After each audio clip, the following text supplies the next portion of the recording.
Hello दोस्तों, नमस्कार। आपका Rohit free online study point में एक बार फिर स्वागत है।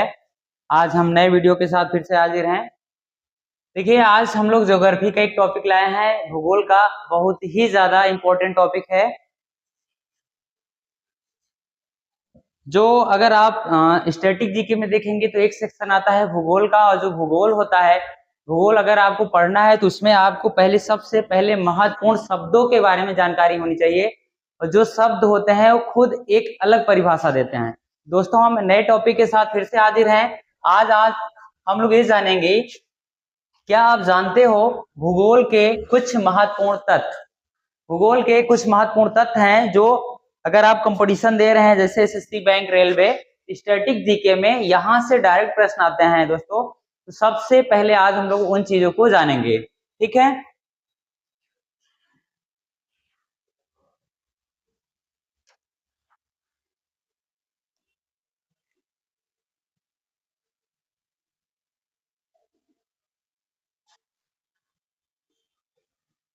देखिए दोस्तों, डेल्टा किसे कहते हैं। सबसे पहला हमारा टॉपिक है डेल्टा। देखिए डेल्टा, देखिए डेल्टा किसे कहते हैं ज्योग्राफी की भाषा में यदि हम लोग जानेंगे, डेल्टा किसे कहते हैं। देखिए, त्रिकोण या पंख जैसी आकृति बनाती है जहां मिट्टी जमा होती है। देखिए, सबसे पहले अगर कोई पूछे डेल्टा क्या है, तो आप लोग डेल्टा किसे कहेंगे। जो नदियां होती हैं, जो नदियां होती हैं दोस्तों, ये जो नदियां होती हैं इनके मुहाने पर, जैसे मान लीजिए गंगोत्री ग्लेशियर से गंगा नदी निकली है उत्तराखंड से, बहते बहते पश्चिम बंगाल, उसके बाद बांग्लादेश से होते हुए ये जाती है महासागर में, जो कि बंगाल की खाड़ी में गिर जाती है। जो बंगाल की खाड़ी में जाने के बाद, बंगाल की खाड़ी में जाने के बाद जो नदी त्रिकोण या पंख जैसी आकृति बनाए, त्रिकोण या पंख जैसी आकृति बनाती है, उसी को हम लोग क्या कहते हैं, डेल्टा। अर्थात नदियां जो आकृति बनाती हैं त्रिभुजाकार, उसी को हम लोग क्या कहेंगे, डेल्टा कहेंगे। अगली हेडिंग देखिए क्या है। अगली हेडिंग है द्वीप। क्या है, द्वीप। देखिए, द्वीप को हम लोग आइलैंड बोलते हैं इंग्लिश में, आइलैंड, ठीक है।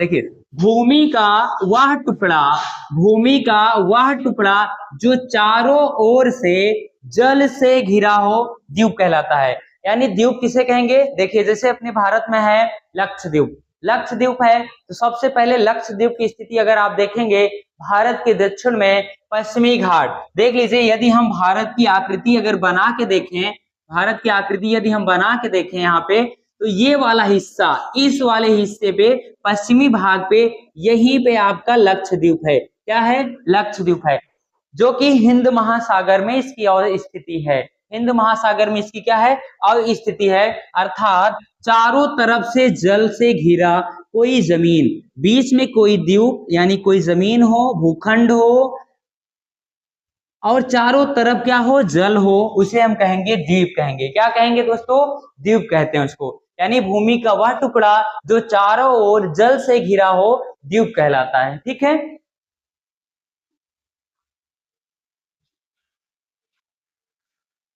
अगला जो टॉपिक है जल संधि। क्या है, जल संधि। देखिए क्या होता है, जो दो बड़े जलाशयों को, सागर या महासागर को आपस में जोड़ता है और दो भूमि के टुकड़ों के बीच से होकर जाता है। देखिए, बिल्कुल अच्छे से समझिए आप सब, जल संधि किसे कहते हैं।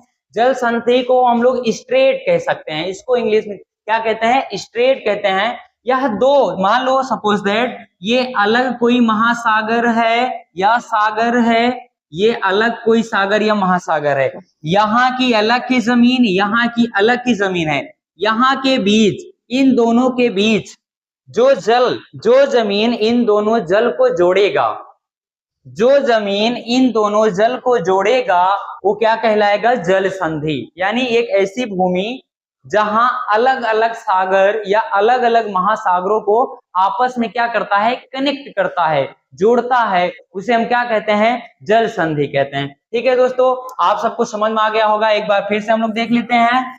दो बड़े जलाशयों को, जो दो बड़े जलाशयों को चाहे वो सागर हो या महासागर हो, आपस में क्या करता है भैया, जुड़ता है, और दो भूमि के टुकड़ों के बीच से होकर के क्या हो, वो जाए, जहां से जुड़े दो भूमि के टुकड़ों के बीच से होकर के जाए और सागर या महासागर को आपस में जोड़े, उसको कहते हैं जल संधि। क्या कहते हैं दोस्तों, जल संधि। देखिए अगला जो टॉपिक है, मेन टॉपिक है झील। क्या है, झील है। देखिए जिसको हम लोग कहते हैं लेक कहते हैं, ठीक है ना। देखिए जल का वह स्थिर भाग, जल का वह स्थिर भाग जो चारों तरफ से जमीन से घिरा हो। बिल्कुल अच्छे समझिए, द्वीप और झील में बेसिक अंतर है।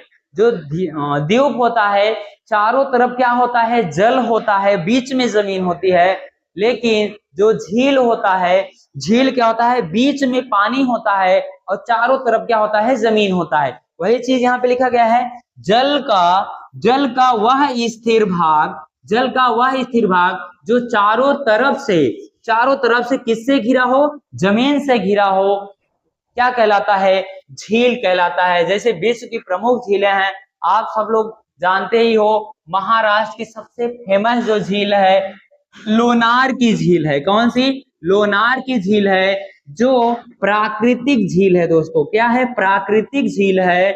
इसमें यह क्या हुआ था, कहा जाता है वैज्ञानिकों के द्वारा कि इस झील का जो निर्माण हुआ है उल्का पिंड के पृथ्वी से टकराने से हुआ, पृथ्वी से टकराने से इस झील का क्या हुआ, निर्माण हुआ। अर्थात हमारे आकाश गंगा में, मतलब हमारे पूरे ब्रह्मांड में, यूनिवर्स में तमाम प्रकार के, आपको पता ही है 8 ग्रह हैं, पहले 9 थे, अब 8 ही ग्रह हैं। प्लेटो के ग्रह की श्रेणी से हटा दिया गया है।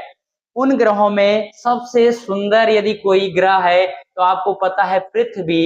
और इस पूरे ब्रह्मांड में अनेक पिंड, अनेक ग्रह क्या कर रहे हैं, सूर्य का चक्कर लगा रहे हैं। उन्हीं में से पिंडों में एक उल्का पिंड होता है, जो क्या होता है, पृथ्वी से आकर के टक्कर हो जाता है, जिससे एक बहुत बड़ा गड्ढा बन जाता है, और उसी को क्या कहा गया, झील कहा गया दोस्तों। क्या कहा गया, झील कहा गया। चारों तरफ जमीन हो, बीच में पानी स्वतः निकले, पानी का स्रोत जो होगा स्वतः उस जगह से निकलता है, उसी को झील कहते हैं। ठीक है, आई होप आप लोग को समझ में आ गया होगा। देखिए पर्वत, अगला जो टॉपिक है पर्वत है। क्या है, पर्वत पृथ्वी का वह भाग जो आसपास के क्षेत्र की तुलना में बहुत ऊंचा हो। क्या हो दोस्तों, बहुत ऊंचा हो, तथा जिसका आधार बहुत चौड़ा तथा शिखर कैसा हो, नुकीला हो। और पर्वत वही क्या कहलाता है, पर्वत कहलाता है। और पर्वत हम किसे कहेंगे, जिसकी ऊंचाई 1000 मीटर से अधिक हो। यानी देखिए पृथ्वी का जो भौगोलिक बनावट है दोस्तों, तो हर जगह मैदान नहीं है। जैसे उत्तर भारत की जितनी जमीनें हैं सब मैदानी हैं, यहाँ पे खेती किसानी बहुत ज्यादा होता है, यहाँ पे फार्मिंग के लिए अच्छी जमीन है। लेकिन आप दक्षिण भारत जैसे ही जाएंगे आपको वहां पठार मिलेंगे। आप मध्य प्रदेश में जाएंगे तो आपको पहाड़ मिलेंगे, विंध्याचल की पहाड़ियां जाएंगे, दिल्ली में देखेंगे, राजस्थान में देखेंगे तो छोटी छोटी पहाड़ियां हैं। अरावली की पहाड़ी बहुत बड़ी पहाड़ी है।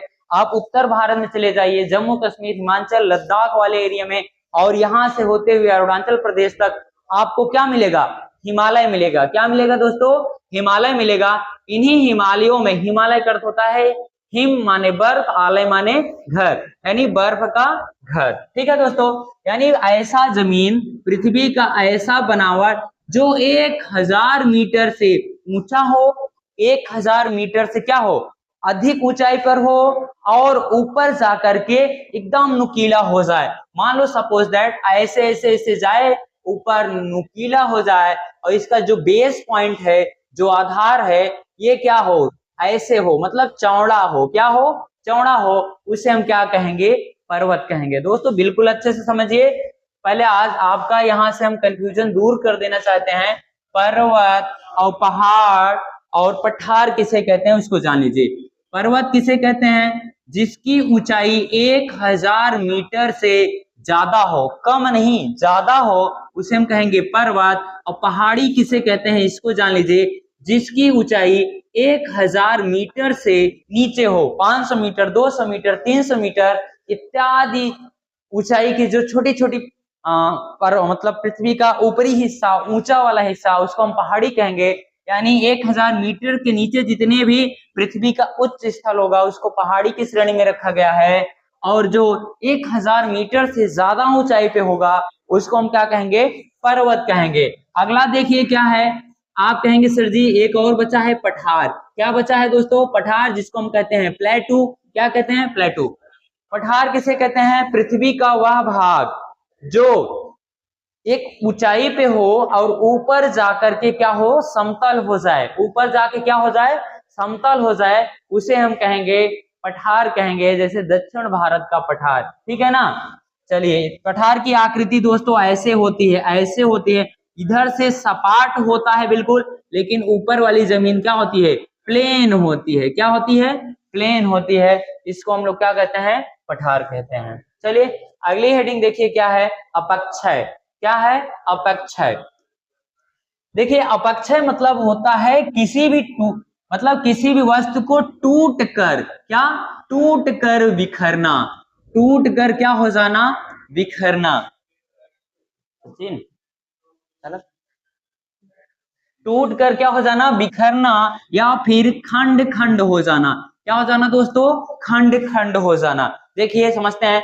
अपक्षय के अंतर्गत चट्टानों के अपने स्थान पर, अपक्षय के अंतर्गत चट्टानों के अपने स्थान पर टूटने फूटने की क्रिया को ही क्या कहेंगे? अपक्षय कहेंगे। मान लो पृथ्वी या मिट्टी का कोई टीला ले लीजिए या कोई पत्थर का टुकड़ा ले लीजिए, हवा के दबाव से, सूर्य की किरणों से या आंधी तूफान बारिश से उस पत्थर में क्या हो दोस्तों? खंड खंड हो जाए या टुकड़ों में क्या हो जाए? वो टूट जाए, बिखराव हो जाए। ऐसी क्रिया को क्या कहेंगे हम लोग? अपक्षय कहेंगे। क्या कहेंगे? अपक्षय। चलिए देखते हैं। आई होप आप सबको समझ में आ गया होगा। अपर्दन क्या है इसको देखिए।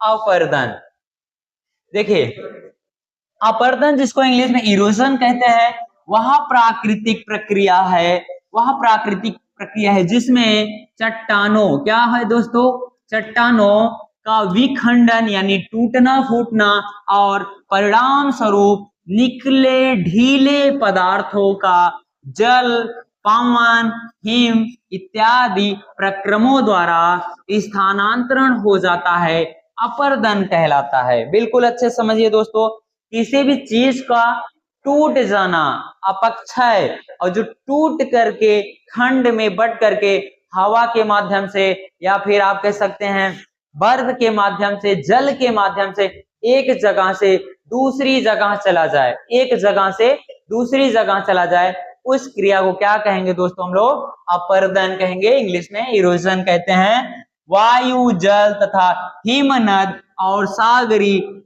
लहरें इसके प्रमुख प्रक्रम हैं। इसके क्या है? प्रमुख प्रक्रम है। आगे देखिए, अपर्दन के बाद देखिए निक्षेपण।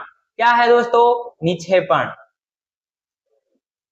अपरदित पदार्थों के निचले स्थानों पर जमा होने की प्रक्रिया निक्षेपण कहलाती है। बिल्कुल अच्छे समझिए। देखिए सबसे पहले किसी पत्थर का एक टुकड़ा ले लीजिए।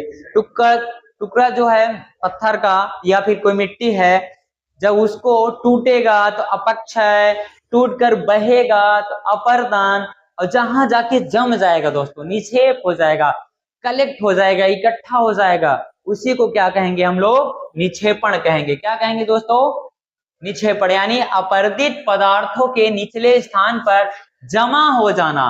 क्या हो जाना दोस्तों? जमा हो जाना। यही क्या है? निक्षेपण कहलाता है। क्या कहलाता है? निक्षेपण। अगला देखिए हेडिंग है देशांतर, अक्षांश। क्या है? लॉन्गिट्यूड और लैंगिट्यूड। देखिए अक्षांश क्या है? अक्षांश भूमध्य रेखा। कौन सी रेखा दोस्तों? भूमध्य रेखा। भूमध्य रेखा इसी को कहते हैं विषुवत रेखा। कौन सी रेखा? विषुवत रेखा से किसी भी स्थान की उत्तरी अथवा दक्षिणी ध्रुव की ओर, उत्तरी तथा दक्षिणी ध्रुव की कोणीय दूरी का नाम ही भूमध्य रेखा है। यह क्या होता है? 0 डिग्री की अक्षांश रेखा माना गया है। सबसे पहले अच्छे समझिए दोस्तों, हम चित्र के माध्यम से बता रहे हैं आप सबको। देखिए, आप अगर ऐसे पृथ्वी मान लो, ये पृथ्वी की आकृति है, ये वाली जो आकृति है दोस्तों, ये वाली पृथ्वी पे जो खींचा गया है, ये वाला आकृति, इसी को क्या कहेंगे? अक्षांश रेखा। क्या कहेंगे दोस्तों? अक्षांश रेखा कहेंगे। क्या कहेंगे? अक्षांश रेखा कहेंगे। ठीक है ना? चलो आगे देखते हैं। अच्छा, अक्षांश रेखा से क्या होता है? स्थान का निर्धारण होता है। किसका निर्धारण होता है दोस्तों? स्थान का निर्धारण होता है। अक्षांश रेखा हमें क्या बताती हैं? कौन सा देश कहाँ स्थित है, ये बताती हैं। चलिए आगे देखते हैं। लास्ट है पॉइंट, देशांतर। क्या है दोस्तों? देशांतर।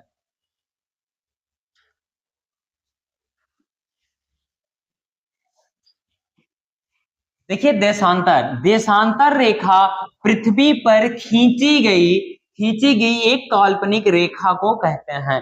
देखो, जो हमारी पृथ्वी है, पृथ्वी आपको पता है अंडाकार आकृति में है। ठीक है ना? मान लो हम पृथ्वी की आकृति ऐसे बना दें, ये है पृथ्वी आपकी। ठीक है? इस पृथ्वी पर जो ऐसी रेखाएं खींची गई हैं, इस प्रकार की रेखाएं खींची गई हैं पृथ्वी पर, मान लो ये काल्पनिक रेखा है, क्यों? कोई खींचा उचा नहीं गया है। पृथ्वी को ऐसे इस भागों में बांट दिया गया है जो कि मानचित्र में दर्शाया जाता है। ऐसी रेखाएं क्या, कौन सी रेखा कहलाती हैं? देशांतर रेखा कहलाती हैं दोस्तों। और जो देशांतर रेखाएं होती हैं, किसी भी देश के लिए वो समय का निर्धारण करती हैं। किसका निर्धारण करती हैं? समय का निर्धारण करती हैं। देशांतर रेखाओं से ही हमें पता चलता है कि किस देश में कितना टाइम हो रहा है। वैसे अगर हम जाने, यूरोपीय महाद्वीप से जो एशिया महाद्वीप का अपना जो प्यारा भारत देश है, हम लोग इंग्लैंड से कितने 5.5 घंटा आगे चलते हैं। अगर यहाँ पे 5:30 शाम को बज रहे हैं, तो आप समझिए वहां के दोपहर 12 ही बजे होंगे। यानी हम लोग जो ग्रीनविच टाइम है, उससे हम लोग कितने घंटे? 5.5 घंटा आगे चलते हैं। ठीक है? आई होप आप सबको ये वीडियो पसंद आया होगा। आप सब हमारे चैनल से जुड़िए, लाइक कीजिए, शेयर कीजिए, और कोई सुझाव हो तो जरूर बताइए कमेंट बॉक्स में। थैंक यू जुड़ने के लिए।